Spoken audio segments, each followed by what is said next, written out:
ఇది జీలకర్ర బెల్లం. ఇవి రెండు వేరు చేయలేనంతగా కలిసిపోతాయి. పెళ్లి తర్వాత భార్యాభర్తలు కూడా జీవితాంతం అలా కలిసి ఉండాలని ఇవి తలపై పెట్టిస్తుంది.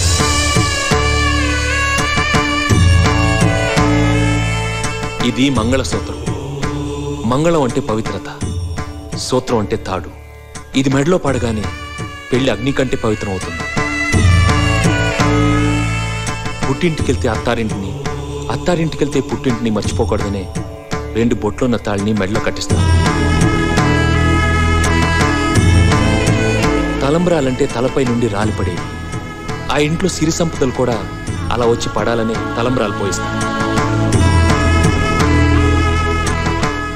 7 అడుగుల్లో ప్రతి అడుగుకి ఒక అర్థం ఉంది. మొదటి అడుగు అన్నపానాల కోసం,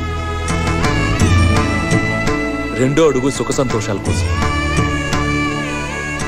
3వ అడుగు వ్రతాల కోసం, 4వ అడుగు సంతానం కోసం, 5వ అడుగు సంపద కోసం, 6వ అడుగు పాడి పంటల కోసం, 7వ అడుగు సఖ్యత కోసం.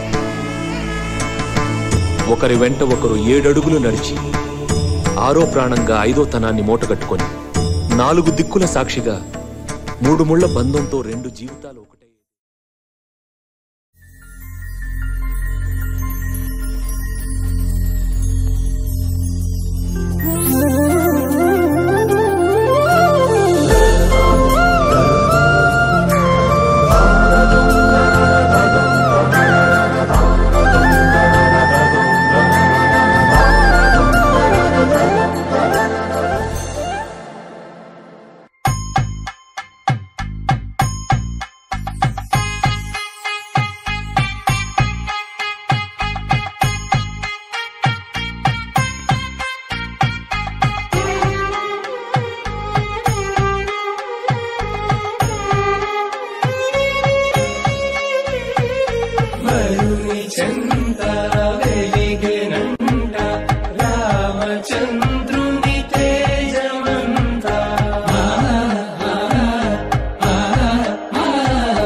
వంటిది ప్రతి క్షణం మరోవరం విడువని ముడిది కదా ముగింపులేని గాథగా తరముల పాటుగా తరగని పాటగా ప్రతి జత సాక్షిగా ప్రణయము నేలగా సదా